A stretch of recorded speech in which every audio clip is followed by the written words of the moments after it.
I should say I really enjoyed not just the presentation, but the paper that's behind it. And I largely agree. I wrote an op-ed in the New York Times last January that said, "Work with China, don't contain it." And among other things, beware of over-militarizing the pivot or rebalancing toward Asia. So in the large domain, I think Arvind's on the right track, and I agree. But if I just praised him, it would be kind of dull. So I will pick some differences which relate largely to timing and context, where I would see some things differently. And timing means how fast should we do this transition? And context means, as we do it, how do we manage the effects on allies and on other areas like security? And those strike me as areas where Arvind and I will differ to some extent. Arvind mentioned the Thucydides trap and the Kindleberger conundrum. In political science jargon, those are often called hegemonic transition theory and hegemonic stability theory. I think I first started this reference to Thucydides in an article I did for The Economist about 15 years ago. My friend Graham has now picked it up.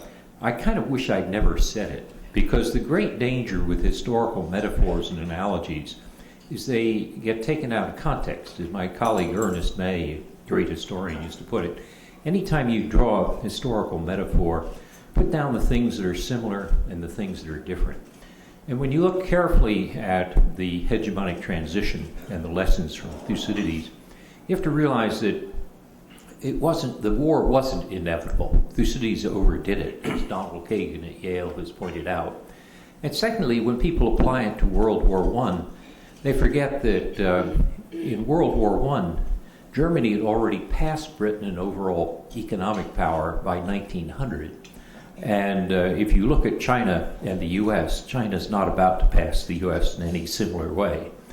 So the analogies can be misleading. The same thing has to do with Charlie Kindleberger's, I like Arvind's term, the Kindleberger conundrum. What Charlie was basically arguing is that as a country rises in power, it doesn't give up its incentives to free ride until too late, and therefore doesn't produce public goods to stabilize the international system. But again, if you look back carefully at the case that Charlie places his emphasis on, which is the United States replacing Great Britain as the dominant economic power after World War I, but failing to live up to its responsibilities until after World War II, there are lots of things that ought to be in the fine print, to follow Ernest May's advice. In my new book that Carla mentioned, Presidential Leadership and the Creation of the American Era, I point out the extraordinarily important fact that Woodrow Wilson, when he went on his speaking tour to get the American Senate to ratify the Treaty of Versailles and thus join the League of Nations, had a stroke.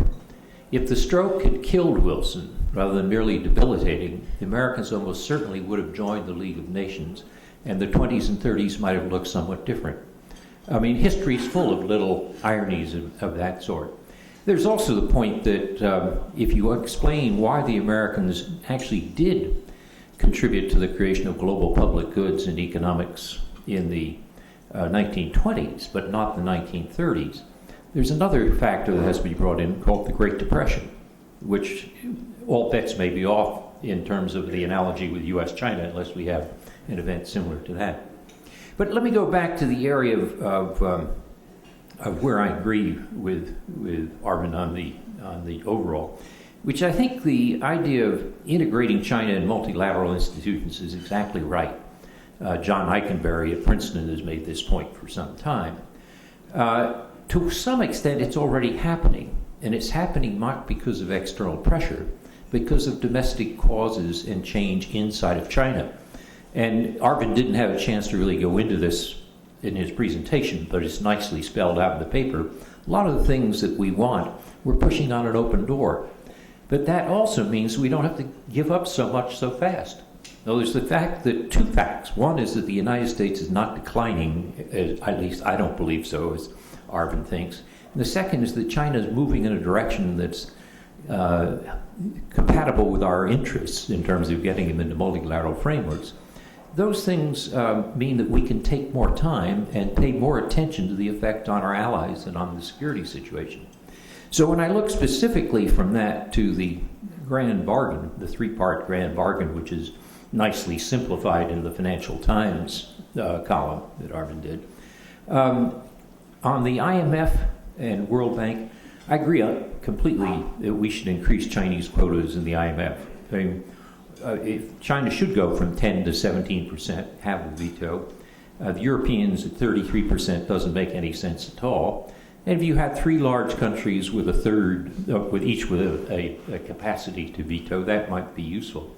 The other point about the World Bank, I also agree that China's role in the World Bank can be increased, but the threat that you use in the paper, not so much at lunch day, about the danger of a BRICS bank is an empty threat, as you yourself in the paper actually show how fragile the structure of the BRICS bank is because of its internal asymmetries. So on point one, we're in agreement. On point two, the RMB is a reserve currency. Again, in the paper, you nicely make the case that being a reserve currency is a double-edged sword. We get some benefits from it, but it costs us at the same time. And sharing that with the Chinese, bringing them into the basket of reserve currencies, makes a lot of sense. The argument that some people make, which is that systems are unstable when you have more than one major reserve currency, I don't think is proven by fact, historically. So I think we could do that one relatively easily, and it would help us on some of our other objectives. The area, I think, on the three parts of your grand bargain that I probably have most quibbles or disagreements with it is on trade. If TPP is part of an open regionalism, then I think a point that Carla was making to me earlier, that competitive regionalism or competitive openness can actually be in the service of liberalization. And I suspect that if we treat TPP as something which is open to China in the long run, you might find China moving gradually, not toward the negotiations that are happening right now, but toward some larger framework in which they would, if not here, be related to TPP. And I think recent Chinese comments in the last couple of weeks are interesting and to that avail. And as long as one doesn't try to see it as something that's done rapidly or overnight, you can imagine watching the Chinese watch what we do with the Vietnamese on state-owned enterprises and saying, well, maybe we could live with some of that, particularly as we want to cut back on the role of state-owned enterprises. But the other point in the meantime is we don't have to necessarily wind up with a situation where we have a fragmentation of the multilateral system.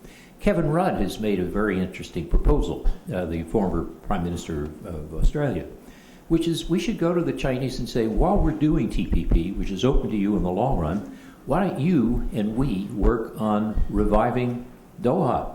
I mean, we don't have to have this be zero sum. This can be a thing where here's a new set of higher standards which are open to you in the long term. But in the meantime, let's not have competitive regionalism. Let's revive Doha or some other multilateral framework as a complement to it. So that I would think of the three specific policy points that come out of your analysis in the grand bargain. I have most doubts about the trade. On the other two, I'm largely in agreement with a few minor qualifications that I mentioned. Joe, thank you. I think that really sets up a wonderful discussion on the issues that Arvind raised so well. And now we'll go to Kurt Campbell. Thank you, Carla and Joe and Arvind, for the excellent paper, and it's great to be here at the Peterson Institute. I think what I can do, hopefully, is to place some of Arvind's thinking in contemporary context, what we've just experienced and what we think we've learned from this recent innovation in U.S.-China relations with the summit that took place in California. Now, much has been made of the informal quality of the engagements, but I must tell you, if you noted, even though no one wore a necktie, everyone's shirt was exactly the same. So just the most formal informality that one can possibly imagine. But still, in many respects, this was an important innovation in almost 50 years of diplomacy between the United States and China. Before, we've only met in two kinds of context. One, summit with all the bells and whistles, enormously difficult challenges associated with all the protocol arrangements, or rushed meetings in multilateral fora with waiting countries backed up like bowling pins as the U.S.-China bilateral runs longer and longer and never getting through the dense agenda. So I think this, in a sense, was important, and we're left to subsequently sort out the clues of what to make of this. I'll give you a few things after conversations with friends in the White House and elsewhere that I think are important for us to consider going forward. The one thing that I think we have to look carefully at is the subtle shift in language about how China is referring to itself. And if you look at what's transpired basically since the end of the 1990s to the period today, almost 15 years, a period in which China took great pains to focus on, first they talked about peaceful rise, but very anxious that we would read rise the right way, the wrong way. They probably see something in us that we don't appreciate about ourselves, which is we will not go quietly as a great power. So they changed from peaceful rise to peaceful development, but a real sense that China's still developing, not yet to be treated or to considered a great power. And then I think probably over the last 5 or 6 years, a difference with respect to venues. In certain circumstances, Chinese very much wanted to be considered a great power, but in others, only a developing power.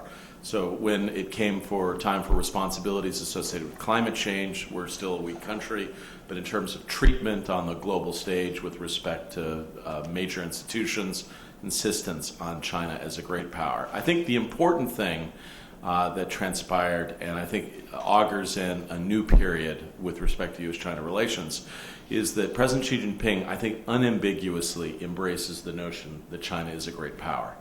And I think there are probably some very positive things to take from that, and there are things that we're going to have to watch carefully and to consider as we go forward.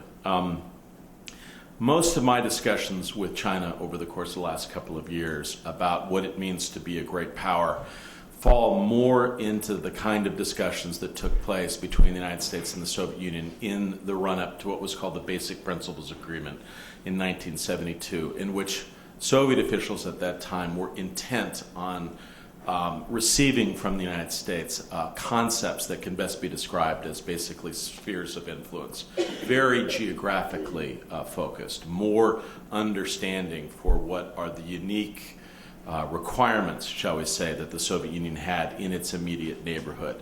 In many discussions that we've had as we've tried to understand what are the parameters of a new great power relationship, underneath it, I think there are hopes from some Chinese officials that the United States will regard China's rise as coming with it an area surrounding China in which China has some unique responsibilities and requirements that the United States had to acknowledge. And in many circumstances, frankly, Chinese friends would bring up our own experience in the United States, both the Monroe Doctrine and the Rooseveltian corollary to the Monroe Doctrine, almost as a very regular happenstance. I think what we would often try to do is shift what you might describe as 19th century conversations more to 21st century conversations about how the United States and China can work to uphold global norms, institutions that have essentially been part of the most remarkable period of Chinese and Asian success over the last 40 or 50 years.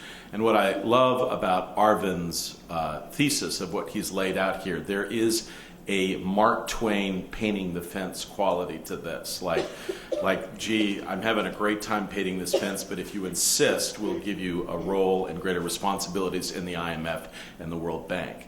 In truth, many Chinese friends look at those institutions as not examples of greater power on the international scene, but in fact the reverse, more responsibilities for rising on the global stage. So my hope is that Arvind's feint will be successful if we are able to disguise these greater responsibilities as actually more power. We might be able to have some success in these negotiations going forward. But I think the key about this conversation between the United States and China, in fact, it's not just between the United States and China, it's all the countries in the Asian Pacific region, is in fact what passes for power in the 21st century.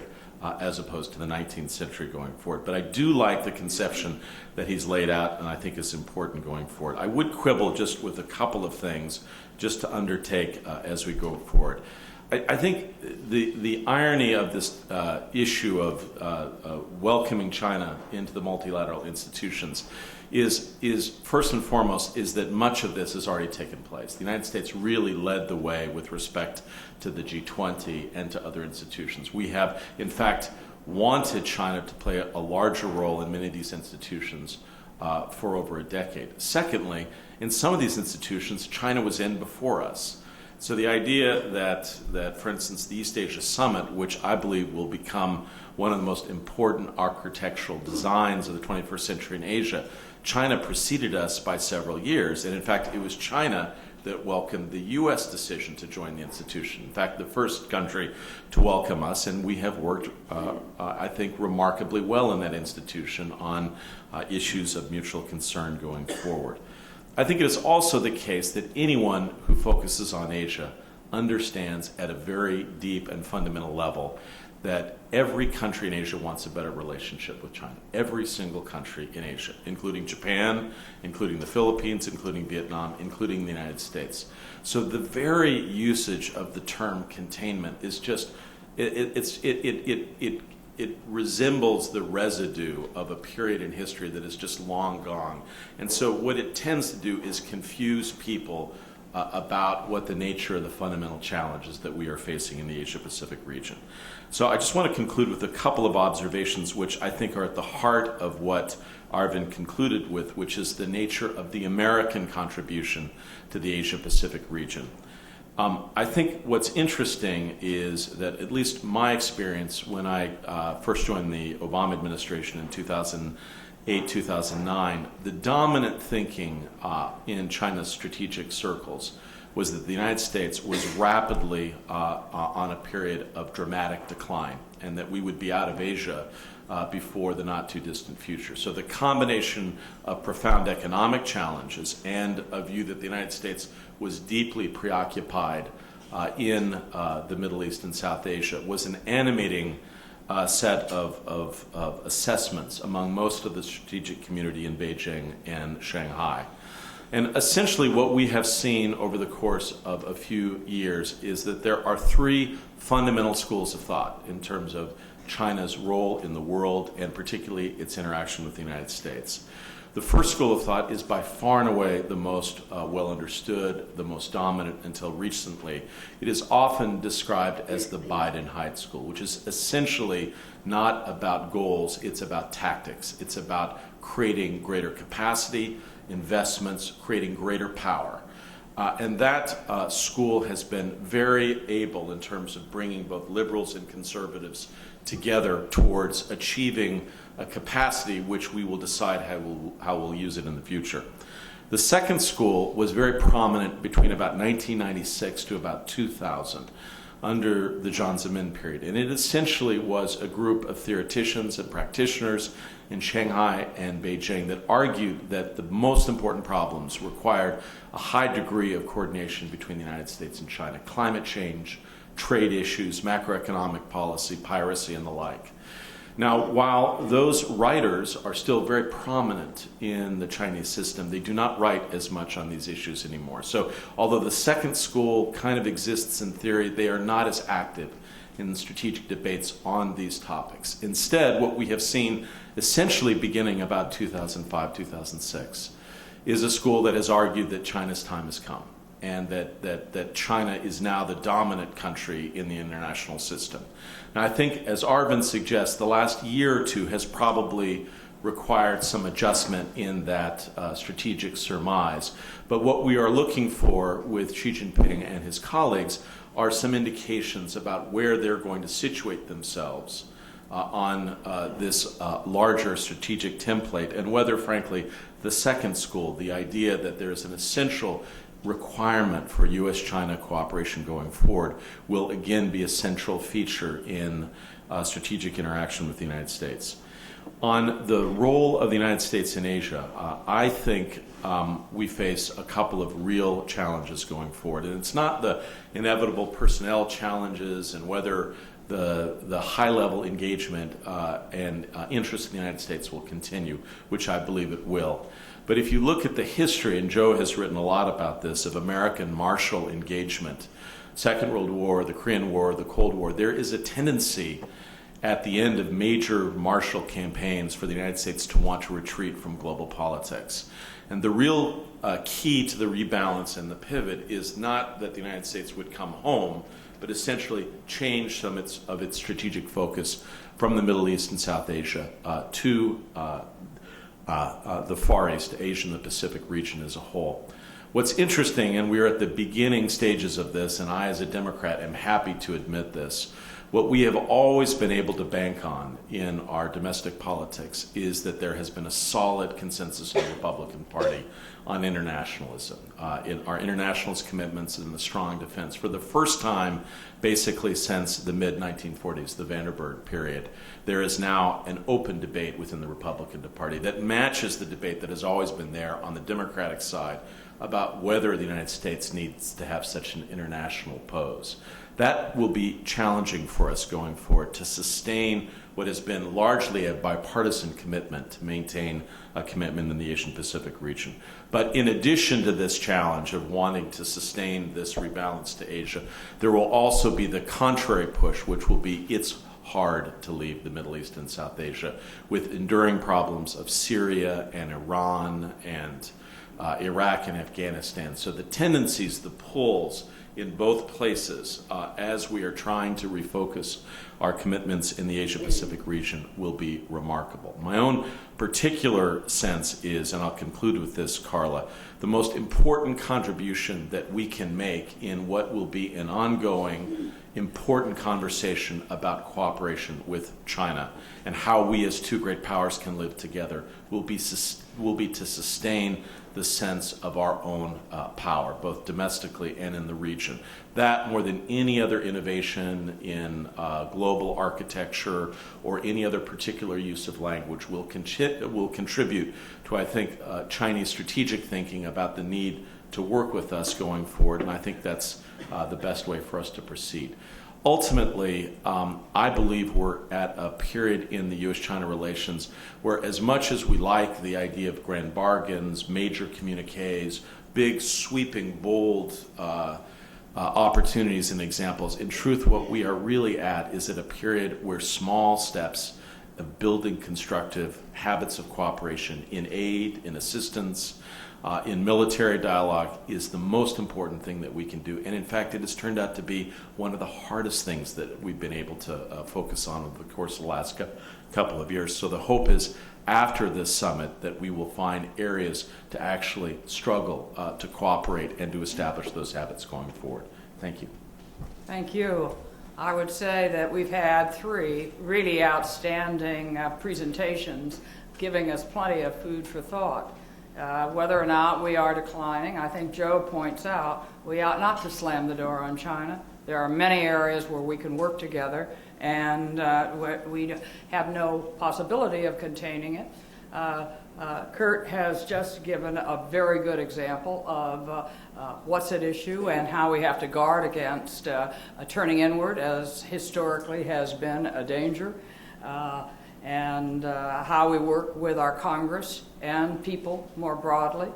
And I think that you can be very proud of what you have stimulated in your process. So we'll go to the audience.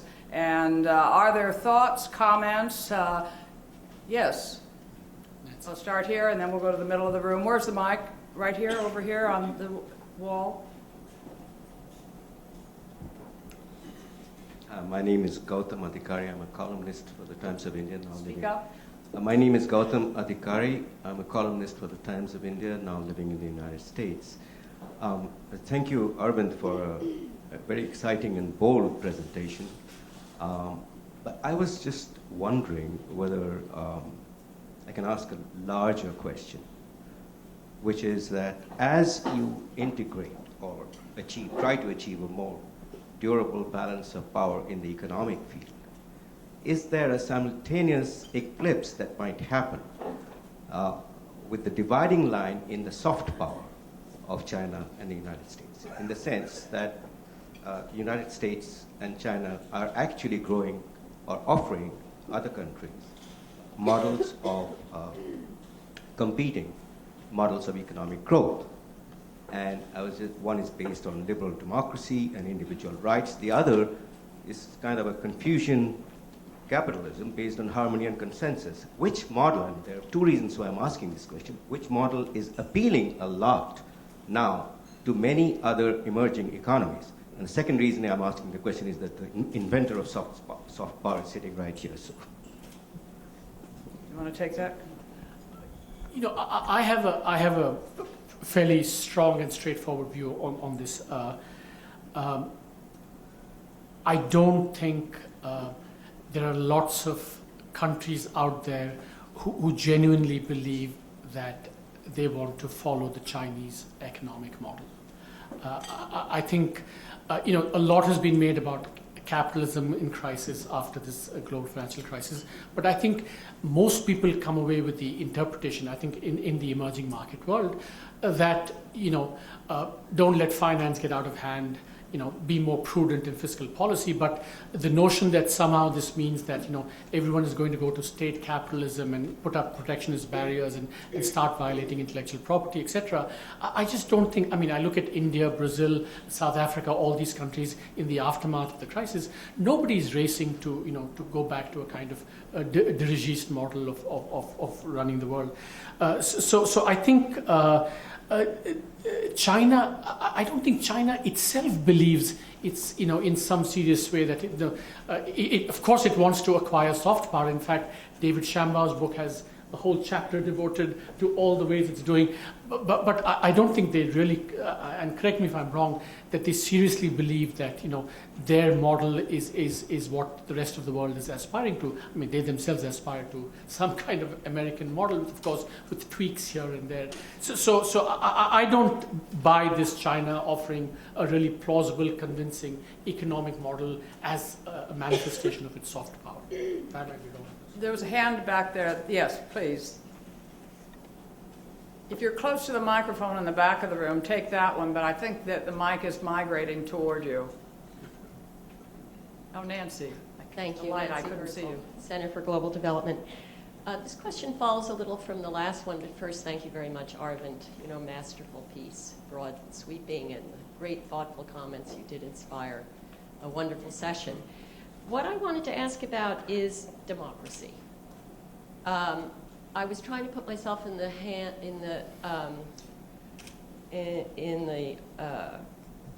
what am I saying? You know, to think as a responsible, thoughtful member of Congress would be thinking. And what I would fear, wearing that hat, is not the economic model, but the political model.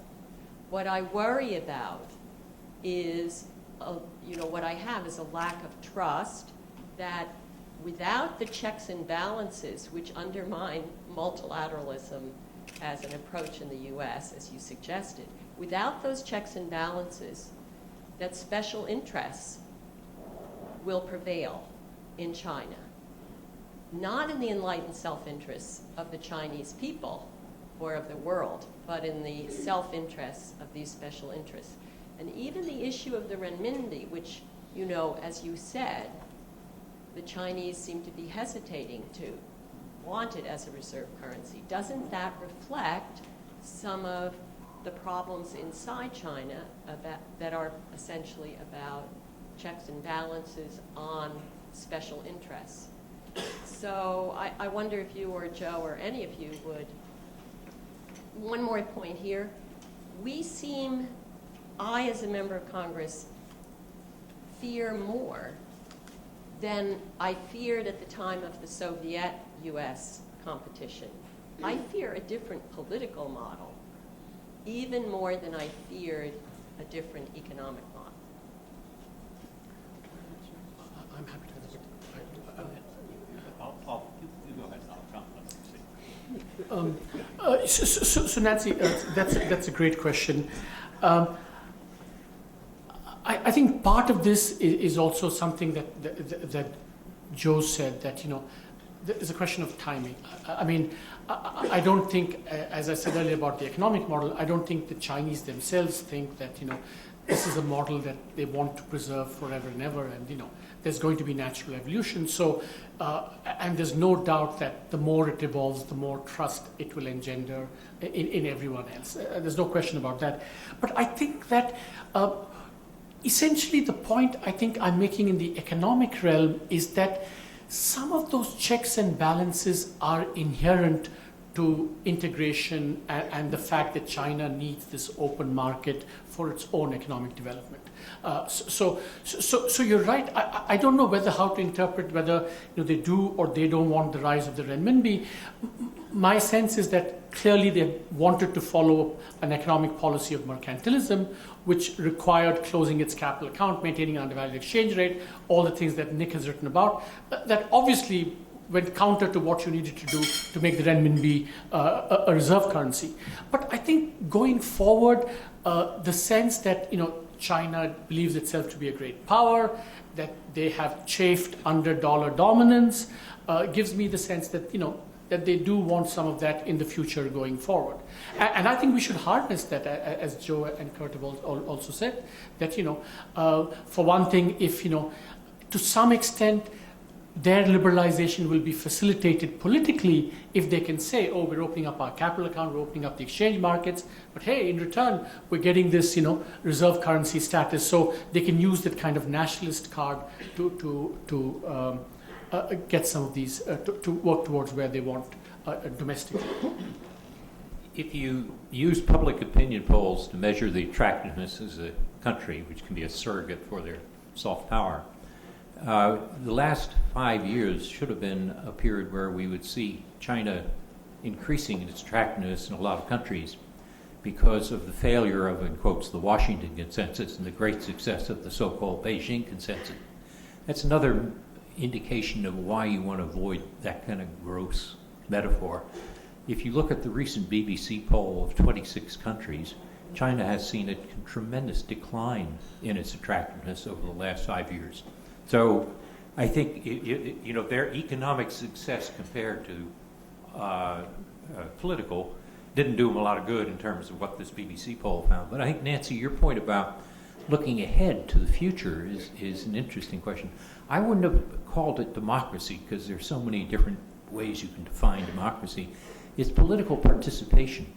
We do know that if you get above, 8 to 10,000 per capita income, the demand for participation grows, and that ruling a middle-class country is a lot harder than ruling in a rural or urban country. And the big question, I think, is what's China going to do as it crosses this threshold? And I think they don't know. I mean, they definitely want to keep it what has been jokingly called a market-Leninist system. But how can they keep the Leninist part of it when the market succeeds as well as it's been doing? And I think that's the big question for the future. And how long that'll take is uncertain. Kurt, did you want to comment? Two more questions. Okay. Question, Scott?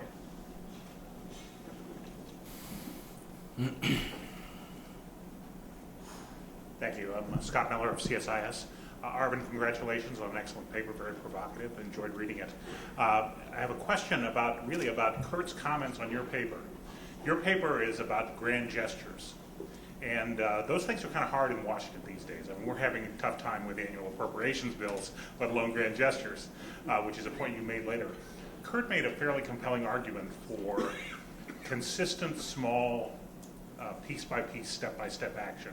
I won't call it small ball because that sounds denigrating, because I think he's onto something, and it's something that has been successful in the relationship over the past 7 to 10 years. Can you comment on Kurt's suggestion, and would you reframe your thesis differently if you had to step back from the grand gestures and move to a set of small, consistent, determined action? I think this is entirely a kind of presentational point. When I say grand bargain, it's a kind of theoretical way of saying all that needs to happen for this relationship to succeed going forward. It doesn't have to be a summit in which they sign an agreement saying you get 17% more of the IMF, etc., etc. I mean, it's completely consistent with what Kurt said about all these things having to happen incrementally in small steps. But this is a kind of an analytical way of laying out all the things that need to happen and frame it in a certain way. So I didn't mean it as the next summit they should sign this agreement. If I did, it's my fault. Okay, yes, please. This table right here. Matt Goodman with CSIS. I also wanted to just comment on two things, extending really points that Kurt made.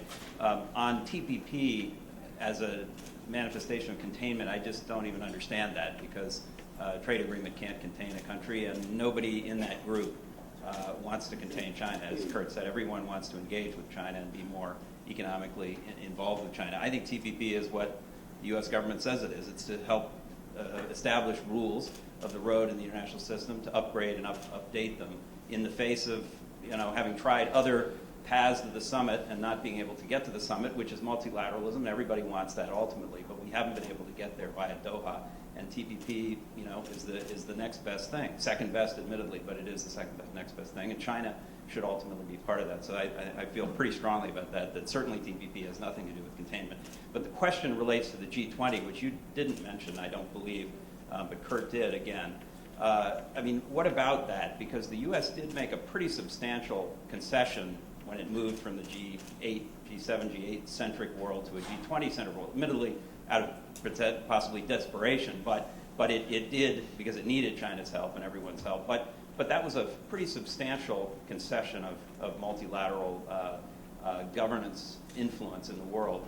What do you think about that as a vehicle for the U.S. and China to make progress, again, not on a grand bargain, but in little ways to build habits of cooperation?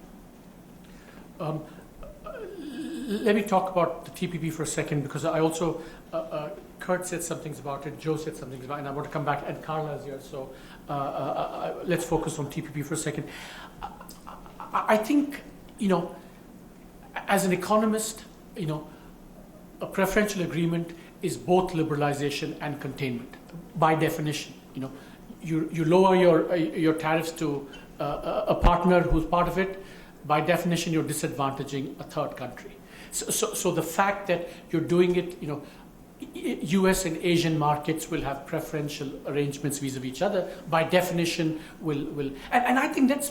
I mean, if you, as Joe was saying, all the noises that are coming out, I mean, maybe it's working, but it's working because it's economic containment. So I don't think we should lose sight of that fact.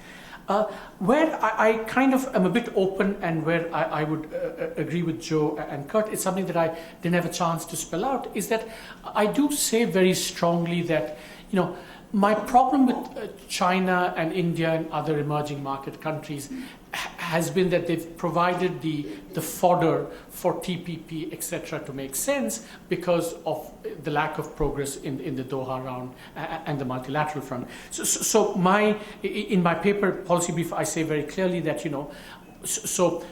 my thing on what China needs to do on the trade side is very much take the lead on the multilateral. And my colleague Aditya Mattu and I have a paper on a possible China round of trade negotiations, where you kind of expand Doha in ways where you can have deals that where China gains and others gain vis-a-vis China as well. So and then it becomes a matter of emphasis, whether you emphasize that or have a TPP in parallel or whatever.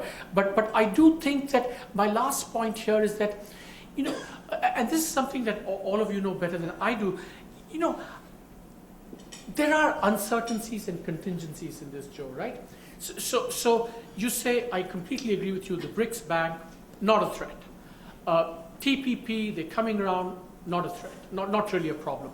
But I mean, how much of that is due to the fact that we are not plugged into how the Chinese are thinking about these things?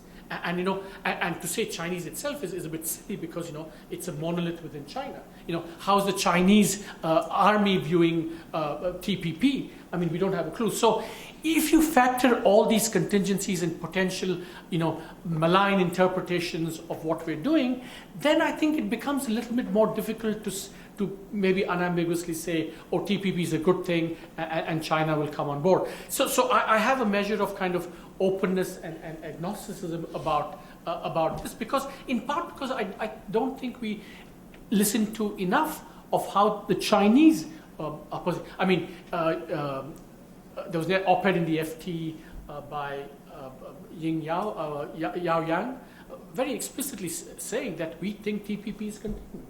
And you know, and if you feed that sentiment in China, I don't know where this might lead to. So it's a kind of nervousness about that. Kurt? Thanks. Thank you, Arvind. I find myself very sympathetic to some of the points that Matt made. I will say that what was striking about the TPP debate, and we lived through this, is that for several years, frankly, rightly, I think there was a lot of criticism for a lack of trade strategy and that we were not being very ambitious in Asia. And in fact, most countries looked at TPP as being pretty weak tea.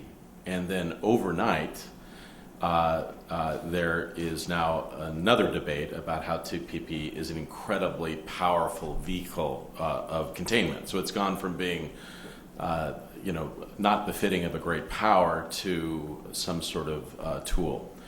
I would say, generally speaking, we actually know very much about what the Chinese are thinking and talking about with respect to TPP. There's a very rich set of analysis, and it follows almost precisely that, a real sense that the United States did not have a strategy for economic engagement.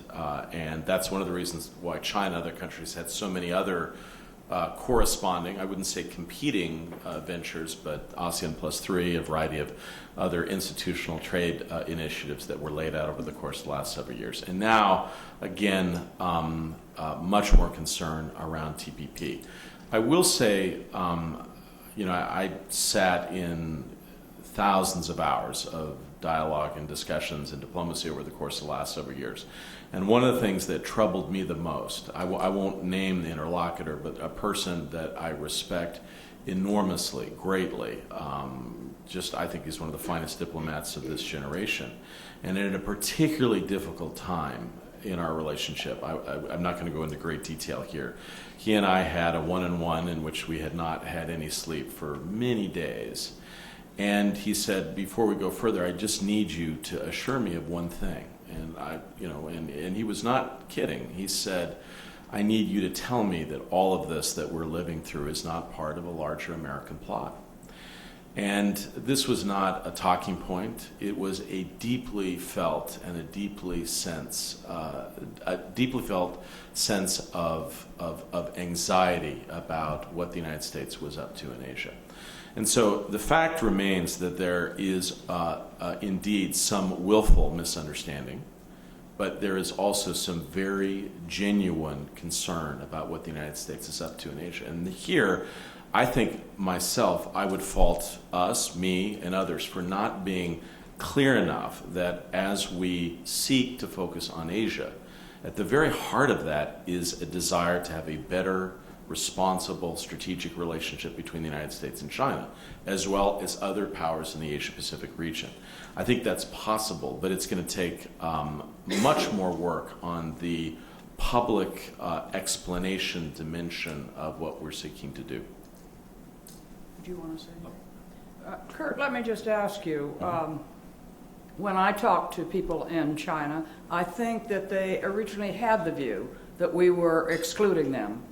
There's been some recession from that, and the question is, in your view, do you think that we have done enough or could do more to welcome them into TPP, to suggest, as I think the Peterson Institute has suggested, that as China moves forward with a regional comprehensive economic partnership, which has an overlap of tremendous numbers, about 50% of the people we're negotiating with in the TPP, that we would build a bridge? In other words, that we're out there searching for mechanisms to bring them into an economic arrangement that really dates back to the APEC trade agreements. We really wanted the Asia-Pacific region of 21 nations, including China, to be vibrant trading partners. Is that possible? Well, first of all, Carl, let me say there is always a tension in government between those people like myself who view trade and other economic agendas as having important strategic underpinnings, and those who say, look, you just got to look at it completely on the merits and you can't get ahead of yourself. And generally speaking, you know it well from your experience at USTR. I would put myself, frankly, closer to your view.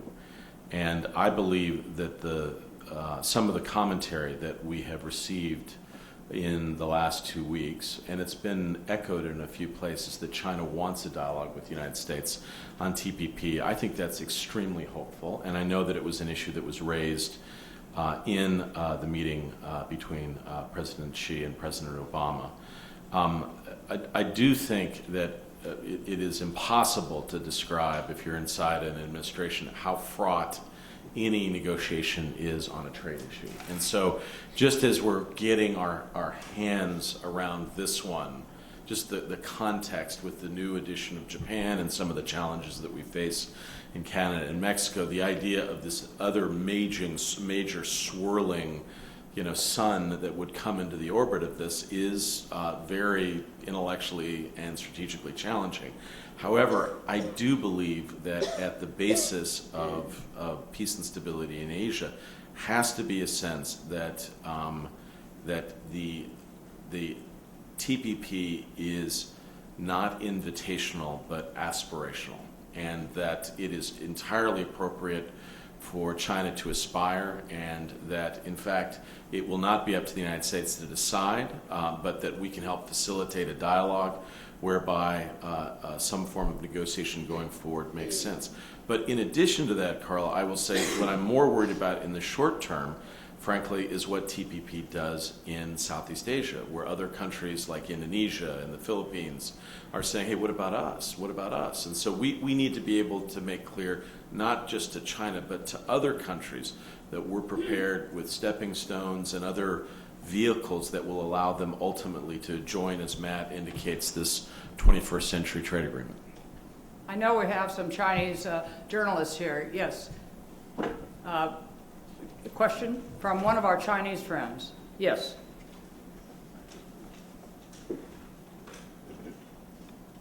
Gregory Ho from Radio Free Asia. This question is for Dr. Campbell.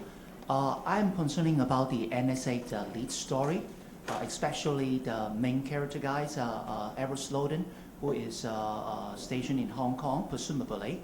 So as a China now a emerging great power as it came, that what kinds of role that China should play in this drama? Should China follow the Russia do that? Like their president spokesperson said this morning that, well, if Mr. Edward Snowden seek refuge in Russia, they will grant it. So what kind of advice, well, don't say advice, China don't want to hear that. What kind of best outcome you would think of for these tough issue between Hong Kong, China and the US? Thank you.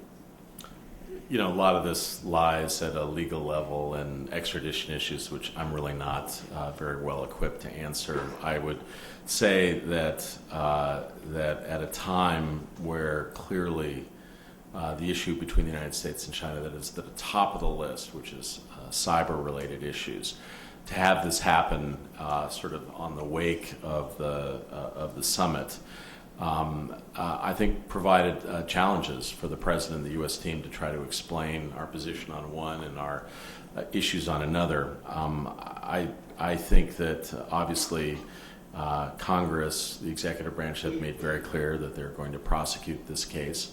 But it will probably launch a conversation in the United States, which frankly ultimately is probably a healthy conversation about what are the appropriate areas that we allow the state, the government, to have a role in the lives of American citizens. And I think the interesting thing about that debate is that it does not break down on traditional Republican and Democratic grounds. It can touch people in different parties in different ways. I think probably the same discussion takes place in various ways along lines that we've been discussing. Nancy's question about democracy in China and Russia as well. Yes, And Danny, please. Thank you. Thank you for hosting this wonderful discussion. Danny Xufengjia with China's Xinhua News Agency. First, I want to ask, in my view, many American people are competitive, forward-looking, fond of setting rules. They are, by nature, the number one. So how can the U.S. in the coming decades overcome the psychological threshold to be number two in some ways and share power with other emerging powers? What's the right pace of sharing the power? Secondly, after Sunnyland's summit in California, how can China and the U.S. best use the next month's strategic and economic dialogue to reduce mistrust and expand cooperation? Thank you. On the question of U.S. is number one and number two, Arvin and I may have slight disagreement on this. But if you look at the year 2030, and he has a table in his paper, China will be slightly larger than the U.S. in the size of the overall economy at market rates, not PPP, and half the size of the U.S. in per capita income, which is another measure of the sophistication of an economy. That doesn't add up to me about the U.S. being number two. And if you look at overall power, that's merely an economic power. If you compare and add to that military power and soft power, the idea that the Americans are being passed by China by 2030 strikes me as inadequate analysis. I'm closer to the view of the National Intelligence Council and their report on 2030, which I think says in 2030, the United States will be primus inter pares. It won't be a post-American era, but the pares will be a lot stronger than they are now. That gives the United States time to make the adjustment that it's going to have to make to what I call not decline, but the rise of the rest. Not just China, but Brazil, India, and others. And I think the real task for American political leadership is to get the American people to start thinking, not is China about to pass us and become a threat, which I don't think is the right way to frame it, but how do we deal with a world where there are many more actors with many more sources of power, which makes things a lot more difficult to control.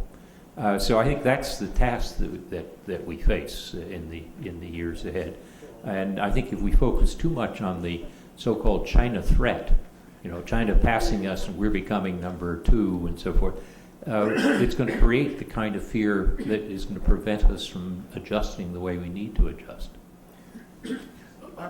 I want to ask a question of Kurt and Joe, if I can use my privilege here as a presenter, is that Kurt said that potentially the kind of bipartisan consensus in favor of all this, is not broken down, but it's being challenged.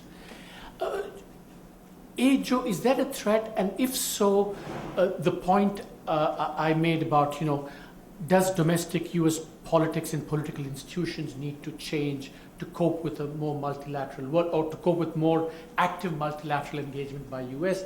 rather than traditional unilateral bilateral approaches? Is that an issue at all for you, or would you say that it's too far out in the future now? You want to go first? I'll let Joe. I'll just to address first a very good questions from our friend from Xinhua. I think the best indication, I like the way Joe painted in the future, but I also think you can take some hope from our experience in the past on a couple of different case studies. First, frankly, is the case study of Japan's rise in the 1970s and the 1980s before the lost decade of the 1990s. Joe's good friend, our colleague Ezra Vogel, wrote a very powerful book, Japan is Number One, and there was a period of time where it was taken as just an article of faith that the United States had declined, the Cold War was over, Japan had won.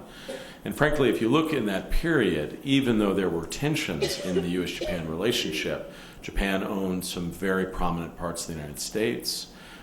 We still had a robust political dialogue, and we did nothing to try to take Japan off its strategic course. Similarly, at the end of the Cold War, it would have been easy for the United States to take steps to prevent the reunification of Germany, the unification of Germany as it's described. But in the administration that Carla served in, a very brave strategic set of arguments. Joe describes it in his excellent book on transactional leadership, the steps that went into remaking the post-Cold War world. And we decided not to take those steps that could lead to a very dominant state in Middle Europe, even though that had been the source of some historic tensions in previous sets of circumstances.